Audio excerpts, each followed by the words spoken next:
Ibihe byiza nshuti bakunzi ba TV7 Rwanda, twizere ko mumeze neza cyane, mukomeje kugenda mugubwa neza aho muri hose hagiye hatandukanye, by'umwihariko abantu bari mu ntara zitandukanye z'iki gihugu cy'u Rwanda, aho ndavuga abantu bari burasirazuba, abantu bari burengerazuba, amajyepfo, amajyaruguru, tutibagiwe na hano mu mujyi wa Kigali, by'umwihariko ndetse n'abari ko twumvira mu ntara ya gatandatu. Ubwo mvuze intara ya gatandatu mutamubyumva neza cyane, mba mvuze diaspora. Mbavuze diaspora birumvikana neza cyane, aba diaspora namwe mukunda ibigano tuyera tubagezaho umunsi kundi, twizere ko mumeze neza cyane. Uyu munsi ndaza kukubwira byinshi bitandukanye, by'umwihariko turaza kuvuga kuri equipe ya APRFC ku munsi wo ku cyumweru ifite ubukwe. Nabyita ubukwe se cyane nabyita ibirori, kuko ni ibirori ngaruka mwaka, ariko uyu mwaka ho ntabwo bisanzwe. Ni equipe ya APRFC yateguye ikintu cyitwa ibirori. Ni ibirori ariko nongere mvuge ngo ni ibirori, ntabwo bisanzwe kuri equipe ya APRFC nkuko mwari mubizi, nkuko mwagiye muvyumva muri benshi cyane bivugwa yuko uwitwa Itayiwacu Brice cyangwa Bruce Melody ku munsi wo ku cyumweru azaba ari kuri Kigali Pele Stadium ku mukino uzahuza equipe ya APRFC n'Amagaju, ari nawo mukino ishampiyona y'iciciro cya mbere hano mu Rwanda izabisozwa equipe ya APRFC ihabwa igikombe cya shampiyona.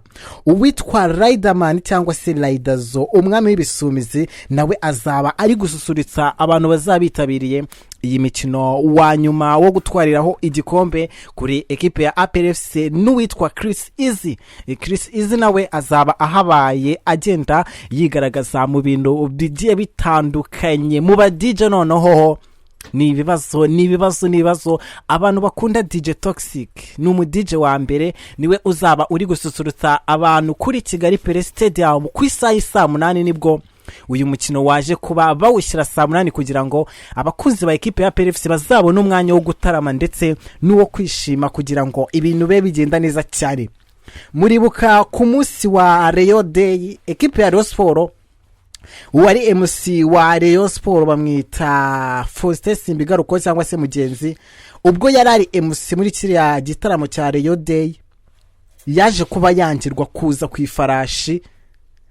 Ariko amakuru ahari nuko ku munsi wo ku cyumweru iyi equipe ya APRFC uko bizagenda kose abakinnyi 11 ba equipe ya APRFC bazaba binjira mu kibuga bose bari ku mafarashi. Ayo ni amakuru turi kugenda tuzana atandukanye ko equipe ya APRFC igomba kuba yakora agashya, imodoka idasanzwe abakinnyi bagomba kuba bazamo bagera kuri stade ya Kigali Inyamirambo. Nayo ni imodoka mutari mwarigeze mubona iyi equipe ya APRFC igendamo, ariko ku munsi wo ku cyumweru ku isaha y'isa 8 nibwo muzaba mubona ibirori kuri uyu mukino equipe ya APRFC izaba yakiramo Amagaju, ari nawo mukino iyi equipe igomba kuba yatwara igikombe cya shampiyona. Benshi mugenda muvuga muti iyi equipe ya APRFC bite byayo, ariko kugeza kuri ubu ngubu n'abataremera bazemera, n'utaremera ko urukwavu ruzi kwiruka azagenda bibona, kuko equipe ya APRFC yo yateguye ikintu cyitwa akarasisi. None akarasisi gahari ko ntabwo gasanzwe, kuko abakunzi ba equipe ya APRFC by'umwihariko bumva ko equipe ya APRFC iri ku mutima wabo, bafite akarasisi kazava Nyabugogo kuri station bakarinda bagera kuri Kigali Pele Stadium mu moto nyinshi cyane.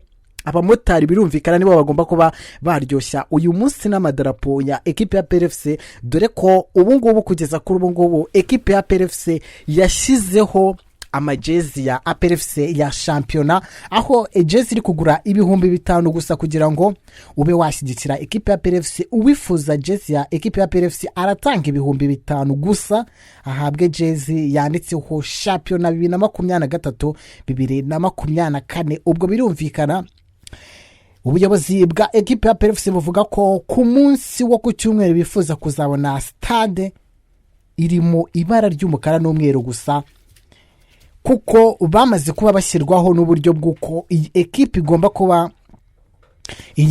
igomba kuba yashyirirwaho aho abafana bagomba kwifotoza umufana wese ugomba kwifotoza kuri banderole igaragaza ko ekipe ya APR FC itwaye shampiyona y'uyu mwaka umwaka wa 2023 2024 hari banderole nini cyane abafana b'iyi ekipe ya APR FC cyangwa se Gitinyiro bagomba kuba bakifotorezaho, ndetse n'uwifuza kuba kwegerana n'umufana akaba umufana akegeranya n'umukinnyi akunda, nabyo biremewe kuri uwo munsi ubwo ekipe ya APR FC izaba itwara igikombe cya shampiyona. Urumva ko ari ibintu bimeze neza cyane, ibintu biryoshye muri rusange. Ekipe ubu icyo nakubwira tukiri ku makuru ya ekipe ya APR FC nuko amatike yo bamaze kuba babyoroshya bakubita hasi, baravuga bati uwifuza kuba yareba uyu mukino agomba kuza, kuko itike ya make n'amafaranga igihumbi gusa cy'amanyarwanda. Nshobora kuba ndi kuvuga igihumbi cy'amanyarwanda ukaba wagirana amafaranga menshi.